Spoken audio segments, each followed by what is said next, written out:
ओम नमः शिवाय। ओम गं गणपतये नमः। भक्तजनों, आज कथा नहीं अनुभव सुनाया जाएगा। आज शब्द नहीं श्रद्धा बोली जाएगी। आज हम उस देवता की कथा सुनेंगे जिनका स्मरण करते ही विघ्न पीछे हट जाते हैं, बुद्धि जागृत हो जाती है और भाग्य स्वयं द्वार पर आकर खड़ा होता है।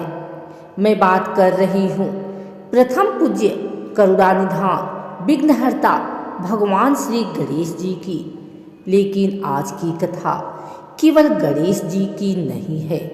आज की कथा है रिद्धि की, सिद्धि की और उस रहस्य की जो बहुत कम लोग जानते हैं। भक्तजनों, कहा जाता है जो व्यक्ति इस कथा को अंत तक सुन ले उसके जीवन से दरिद्रता, असफलता और मानसिक कष्ट धीरे धीरे स्वयं विदा हो जाते हैं।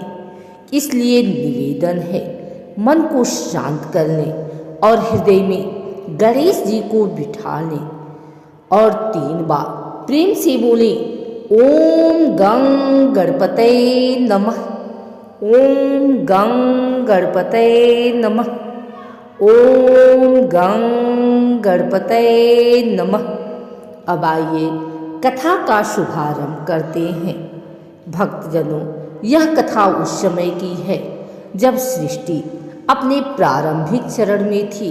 देवता, ऋषि, गंधर्व, यक्ष सब अपने अपने कार्य में लगे हुए थे। परंतु एक समस्या थी। हर शुभ कार्य से पहले कभी न कभी कोई न कोई विघ्न उत्पन्न हो जाता था। कभी यज्ञ अधूरा रह जाता, कभी मंत्र भंग हो जाते, कभी निर्णय गलत दिशा में चले जाते। देवता चिंतित थे। वे ब्रह्मा जी के पास गए और बोले, प्रभु, सृष्टि का कार्य रुक रुक कर हो रहा है। कोई ऐसा होना चाहिए जो विघ्नों का नाश करे। तभी आकाश में दिव्य प्रकाश हुआ। शिवलोक से बाल गणेश प्रकट हुए। ब्रह्मा जी, विष्णु जी और सभी देवताओं ने उन्हें प्रणाम किया। भगवान शिव बोले, यह मेरा पुत्र गणेश है। यह बुद्धि, विवेक और मंगल का प्रतीक है। आज से कोई भी कार्य इसके पूजन के बिना पूर्ण नहीं होगा। यहीं से गणेश जी बने प्रथम पूज्य। भक्तजनों, अब कथा में प्रवेश करती हैं 2 दिव्य शक्तियाँ। रिद्धि जो देती हैं धन, वैभव, ऐश्वर्य, सांसारिक सुख। सिद्धि जो देती हैं ज्ञान, सफलता, निर्णय शक्ति, आत्मिक उन्नति। ये दोनों शक्तियाँ देवताओं की भी आराध्य थी। एक दिन रिद्धि और सिद्धि भगवान शिव के पास आई और बोली, प्रभु, हम ऐसी सेवा चाहते हैं जहाँ हमारा सही उपयोग हो। भगवान शिव मुस्कुराए और बोले, तुम दोनों गणेश के पास जाओ। जहाँ गणेश होंगे वही तुम्हारा पूर्ण स्वरूप खिलेगा।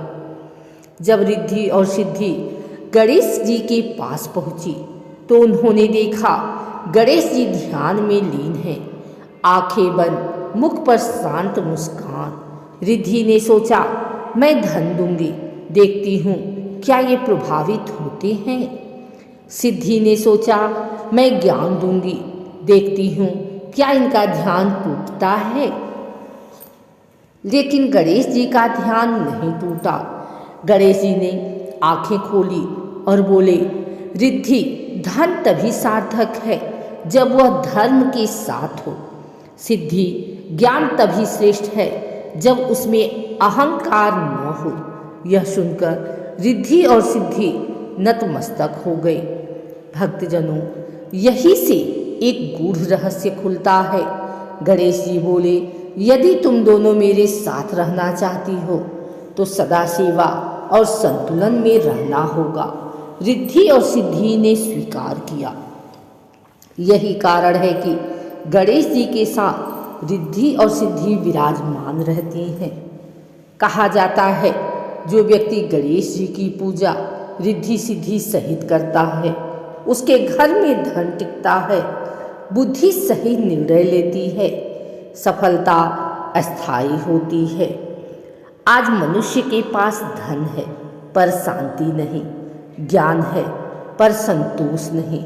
इसलिए गणेश जी सिखाते हैं, रिद्धि और सिद्धि दोनों साथ हों तभी जीवन पूर्ण होता है। भक्तजनों, अब अंत में अपनी आंखें बंद करें और मन में कल्पना करें, गणेश जी सिंहासन पर विराजमान हैं। उनके एक ओर रिद्धि, दूसरी ओर सिद्धि, और वे आपको देख रहे हैं। मन ही मन प्रार्थना करें, हे गणनायक, मेरे जीवन में धन भी दो और सही बुद्धि भी दो। अब सभी भक्त मिलकर बोले, जय श्री गणेश, रिद्धि सिद्धि पति गणपति की जय, विघ्नहर्ता मंगल मूर्ति की जय। जो इस कथा को श्रद्धा से सुनता या सुनाता है, उसके जीवन में निश्चय ही गणेश कृपा होती है। इसी मंगल भावना के साथ कथा पूर्ण होती है।